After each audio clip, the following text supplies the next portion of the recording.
اعوذ باللہ من الشیطان الرجیم بسم اللہ الرحمن الرحیم عزیزان گرامی السلام علیکم ورحمۃ اللہ وبرکاتہ۔ الدرس الخامس عشر 15واں سبق اور ہمارا یہ 16واں پروگرام ہے۔ ہم نے انشاءاللہ تعالی آج سورہ الم نشرح اور سورہ الم نشرح کی ہم نے 7 جملوں کا مطالعہ کرنا ہے۔ جملوں کا مطالعہ شروع کرنے سے پہلے ہم انشاءاللہ تعالی فعل ماضی کے جو مکمل صیغے ہیں وہ ہم پڑھیں گے۔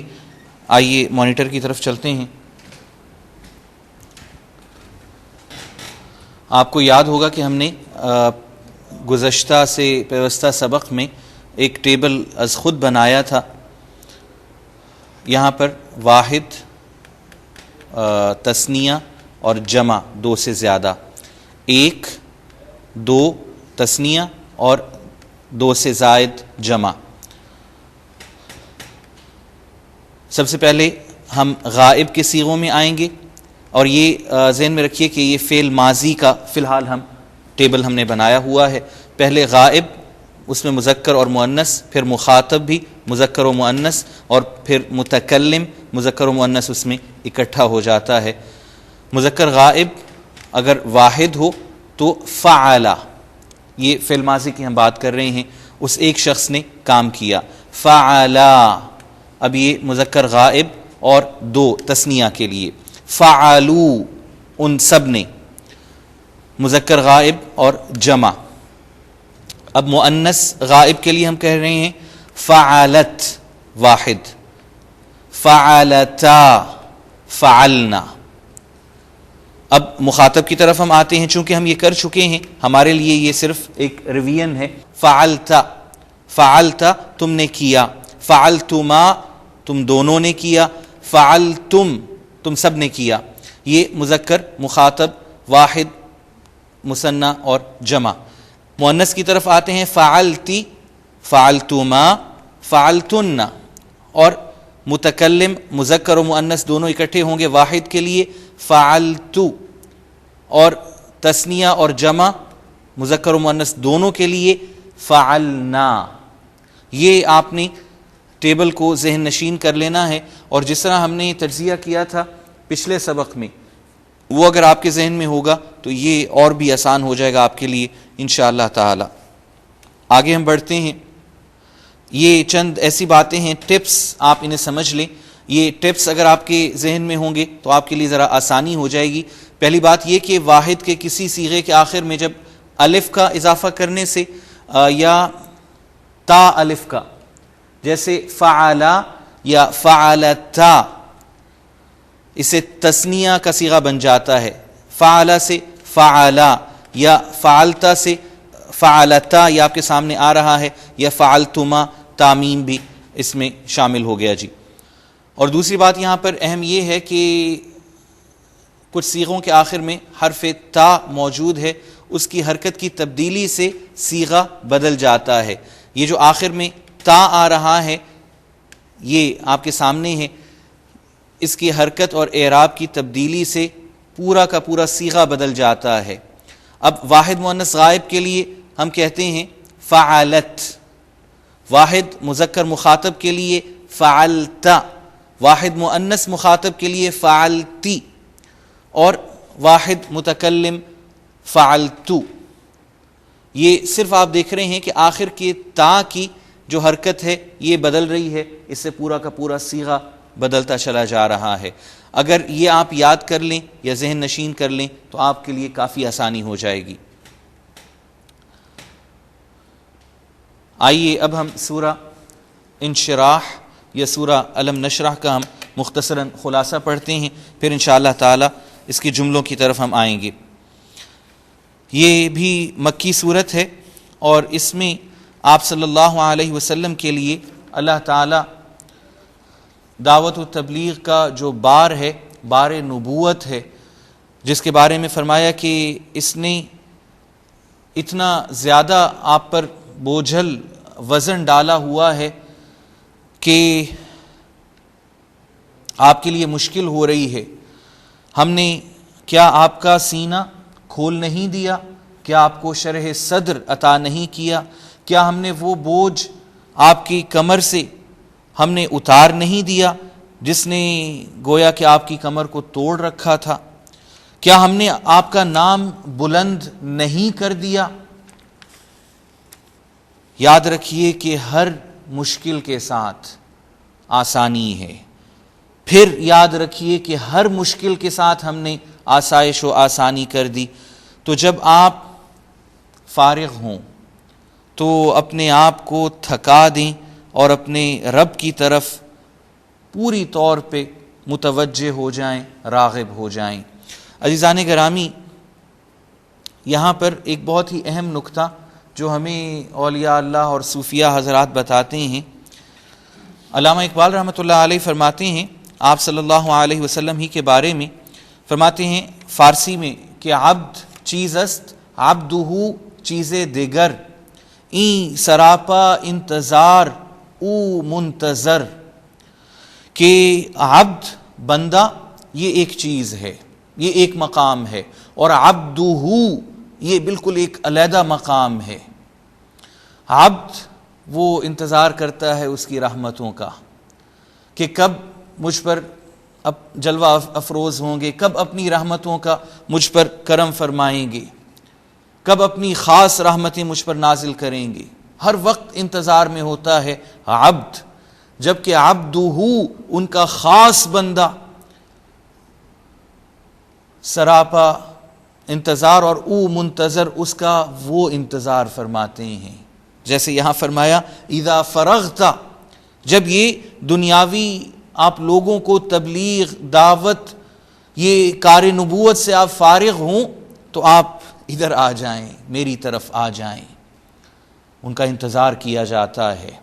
یہ عبدہ کا مقام ہے جو محمد الرسول اللہ فداہ ابی و امی، ہمارے ماں باپ، ہماری اولادیں، ہماری جانیں ان پر قربان، یہ ان کا مقام ہے، اور ان کے بعد انبیاء کا مقام ہے عبدہ والا مقام عبدیت۔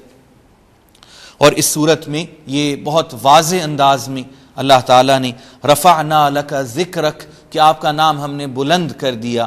حدیث میں آتا ہے کہ اللہ نے آپ صلی اللہ علیہ وسلم کا نام اپنے نام کے ساتھ جوڑ دیا، جہاں کہیں اللہ کا نام لیا جاتا ہے محمد الرسول اللہ صلی اللہ علیہ وسلم کا نام بھی آپ کے نام کے ساتھ لیا جاتا ہے۔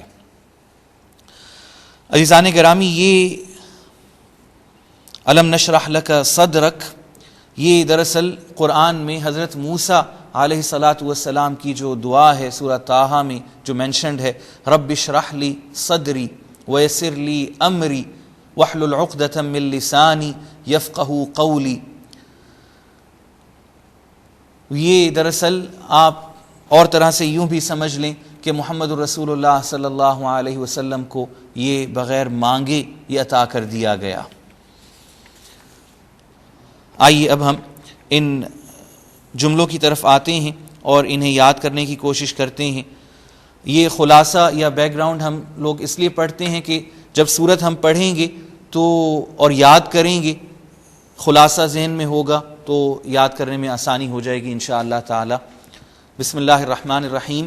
جملہ نمبر 1، الم نشرح لک صدرک، الم نشرح لک صدرک، ساتھ کو آپ انڈرلائن کریں گے۔ الم نشرح لک صدرک، الم ہم کئی مرتبہ پہلے پڑھ آئے ہیں، کیا ہم نے آپ کے لیے شرح صدر نہیں کر دیا؟ کیا ہم نے آپ کا سینہ کھول نہیں دیا؟ اس جملے کا ہم تجزیہ کر لیں۔ کیا حرف، لم نہیں حرف، نشرح ہم نے کھول دیا، فعل مضارع جمع متکلم، اور یہ پھر آپ ترجمے پہ غور کریں گے آپ کو یہ تینوں، بلکہ اس میں مذکر بھی ہے، چاروں باتیں آپ کو نظر آ جائیں گی۔ ہم نے کھول دیا، علم کی وجہ سے یہ مطلب میں ماضی کی طرف جا رہا ہے، جبکہ یہ مضارع ہے، جمع اور متکلم اور مذکر بھی۔ لکا آپ کے لیے، لا حرف ہے اور کا پروناؤن ہے، اسم، صدر سینہ۔ ہم صدور پڑھ آئے ہیں 2 مرتبہ، سورہ الناس میں بھی اور ایک اور جگہ پہ بھی، وَحُصِّلَ مَا فِي الصُّدُورِ سورہ العادیات میں بھی۔ وہ پلورل تھا، جمع تھا، یہ سنگولر اس کا واحد ہے، سینہ اسم، کا آپ کا پروناؤن ہے، اسم. جملہ نمبر 2 وَوَضَعْنَا عَنْكَ وِزْرَكَ، وَوَضَعْنَا عَنْكَ وِزْرَكَ، اور ہم نے آپ سے بوجھ اتار دیا. و اور حرف وضعنا ہم نے اتار دیا، فعل ماضی جمع مذکر اور متکلم. عن سے حرف کا پروناؤن ہے، آپ اسم، وزر بوجھ اسم، کا آپ کا پھر پروناؤن ہے اسم. جملہ نمبر 3 الذی انقض ظہرک، الذی انقض ظہرک. الذی ذال کو انڈر لائن کریں گے، ضا اس کو بھی آپ اور قاف کو دونوں کو آپ انڈر لائن کریں گے، اور اگر اس کے تلفظ میں انقضا آپ کہہ لیں گے تو ترجمہ اور مفہوم دونوں غلط ہو جائیں گے. الذی انقض ظہرک، الذی انقض ظہرک، جس نے آپ کی کمر کو توڑ دیا تھا، ایسا بوجھ نبوت کا، پیغام کا، کار نبوت کا. الذی جو جس، اسم انقضا توڑ دیا، فعل ماضی واحد مذکر غائب، ظہر کمر اسم، کا آپ کی یہ بھی اسم. وَرَفَعْنَا لَكَ ذِكْرَكَ، وَرَفَعْنَا لَكَ ذِكْرَكَ، یہاں پر پھر عین کو آپ نے انڈر لائن کرنا ہے. وَرَفَعْنَا لَكَ ذِكْرَكَ، اور ہم نے آپ کا ذکر بلند کر دیا. اور حرف رفعنا رفعت سے بلندی سے ہم نے بلند کیا، فعل ماضی جمع مذکر متکلم. لکا آپ کی خاطر، لا حرف ہے، کا اسم ہے، پروناؤن چونکہ بن رہا ہے. ذکر ہم اردو میں بھی ذکر کہتے ہیں، اسم، لیکن یہاں پر نام کے طور پہ. کا آپ کا پروناؤن ہے اسم. فَإِنَّ مَعَ الْعُسْرِ يُسْرًا، فَإِنَّ مَعَ الْعُسْرِ يُسْرًا. مع ہم مع کہتے ہیں، عین کو انڈر لائن کر لیں. عسر اسے بھی انڈر لائن کر لیں، ہم عسر کہتے ہیں، جس کا ترجمہ بدل جاتا ہے اور مفہوم بھی بدل جاتا ہے. فَإِنَّ مَعَ الْعُسْرِ يُسْرًا، فَإِنَّ مَعَ الْعُسْرِ يُسْرًا، یقیناً مشکل کے ساتھ آسانی ہے. پس حرف ان، یقیناً بے شک، حرف مع یسر آسانی، یہ عسر کا الٹ ہے، وائس ورزا ہے، یہ بھی اسم. ان مع العسر یسرا مینشن نہیں کیا چونکہ وہ گزر چکا ہے اسی میں، لیکن آپ یاد پوری کی پوری صورت کریں گے. فَإِذَا فَرَغْتَ فَانصَبْ، فَإِذَا فَرَغْتَ فَانصَبْ. فَإِذَا ذال کو بھی انڈر لائن کریں گے، اذا نہیں ہے، اذا ہے. فَانصَبْ صاد کو بھی انڈر لائن کریں گے. فَإِذَا فَرَغْتَ فَانصَبْ، فَإِذَا فَرَغْتَ فَانصَبْ. پس جب آپ فارغ ہوں تو عبادت میں اپنے آپ کو تھکا دیجئے، عبادت اللہ کی بندگی میں. پس حرف اذا جب حرف فرغت آپ فارغ ہوں، فعل ماضی واحد مذکر اور مخاطب. پس حرف انصب تھکا دیں، فعل امر واحد مذکر اور مخاطب. اور آخری جملہ اس سورت کا جملہ نمبر 7 وَإِلَىٰ رَبِّكَ فَارْغَب، وَإِلَىٰ رَبِّكَ فَارْغَب، وَإِلَىٰ رَبِّكَ فَارْغَب، اور اپنے رب اپنے پروردگار کی طرف راغب ہو جائیں. آئیے اس جملے کا بھی ہم تجزیہ کر لیں. وا اور حرف ہے، الہ کی طرف یا طرف حرف ہے، رب رب ہی ہم اردو میں کہتے ہیں اسم. کا آپ کا پروناؤن ہے، اس میں ضمیر. پس حرف ہے، ارغب رغبت کیجئے، راغب ہو جائیں، فعل امر واحد مذکر اور مخاطب. عزیزان گرامی، یہ سورہ انشراح یا الم نشرح ہم نے پڑھی اور اس کے یہ 7 جملے ہم نے پڑھے ہیں. آپ نے ایک تو ٹیبل بنانا ہے، جیسے میں نے عرض کیا کہ یہ ہمیشہ آپ نے ہر سبق میں بنانا ہوگا 3 کالمز کے ساتھ. پہلے کالم میں آپ نے ہیڈنگ دینی ہے نئے الفاظ یا جدید الفاظ، دوسرے کالم میں اردو سے ملتے جلتے الفاظ، اور تیسرے کالم میں اردو میں استعمال شدہ الفاظ. اب جب آپ اس صورت کو انشاءاللہ یاد کر لیں گے ساتھ کے ساتھ جملے، تو پھر آپ لفظ وائز خود آپ نے یہ الفاظ توڑ توڑ کے ان کالمز میں لکھنے ہیں.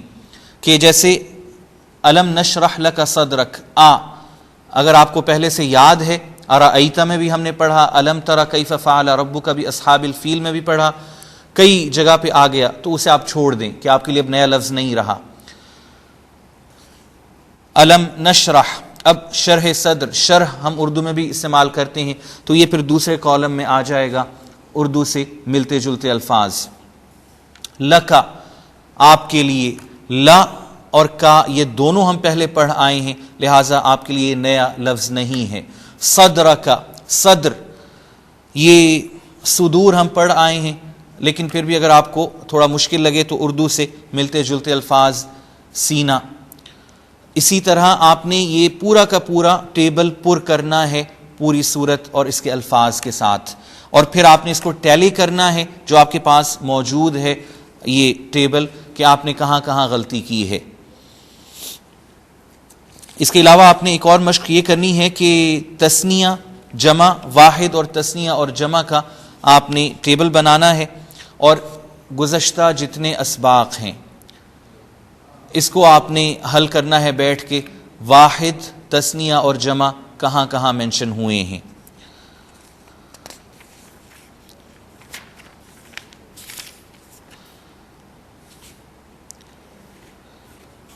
ایک بات میں دوبارہ عرض کرنا چاہوں گا، اور یہ تقریباً میں ہر پروگرام میں عرض کر رہا ہوں، کہ جملے آپ نے پورے کے پورے یاد کرنے ہیں.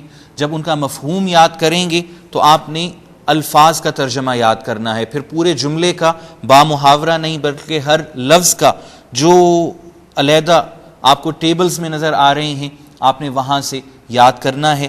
اور جب تک آپ کو کمانڈ نہ ہو جائے خدا را آگے نہ بڑھیے گا، ورنہ یہ ساری کی ساری محنت ہماری برباد ہو جائے گی. کہ اس میں ہمارا مقصد یہی ہے کہ ووکیبلری کو ہم بڑھا رہے ہیں، لیکن اس طرح کہ ہر لفظ کو جملے کے اندر استعمال بھی جیسے قرآن مجید میں ہوا ہے وہ بھی ہمیں ساتھ ساتھ آ جائے. عام طور پہ کیا ہوتا ہے کہ اگر آپ انگلش بھی سیکھ رہے ہیں تو ہم ووکیبلری بڑھاتے چلے جاتے ہیں، جب ان کے استعمال کی باری آتی ہے تو ہم غلط استعمال کر رہے ہوتے ہیں. یہاں پر ہمیں یہ ایڈوانٹیج اور یہ ایج ملے گا کہ ہر لفظ جملے کے اندر آلریڈی ہم استعمال کر رہے ہیں، کیونکہ ہم نے جملے یاد کیے ہوئے ہیں. تو آپ کو یہ بہت آسانی ہو جائے گی کہ لفظ کا مطلب بھی اور اس کا استعمال جملے میں کس طرح ہوا وہ بھی آپ کو آ جائے گا. خدارا جب تک آپ کو ازبر نہ ہو جائے، ٹھیک طرح یاد نہ ہو جائے، آپ نے آگے نہیں بڑھنا. اور یہ میں آپ سے عرض کروں کہ اب الحمدللہ ہم نے 15 اسباق کر لیے ہیں، یہ ہمارا 16واں پروگرام ہے. اگر آپ کو 15 اسباق یاد ہیں تو آپ قرآن مجید کہیں سے بھی کھول کے دیکھ لیں، آپ کو تقریباً 30 سے 35% قرآن سمجھ آ رہا ہوگا بغیر ترجمہ. یہ آپ کر کے دیکھ لیں.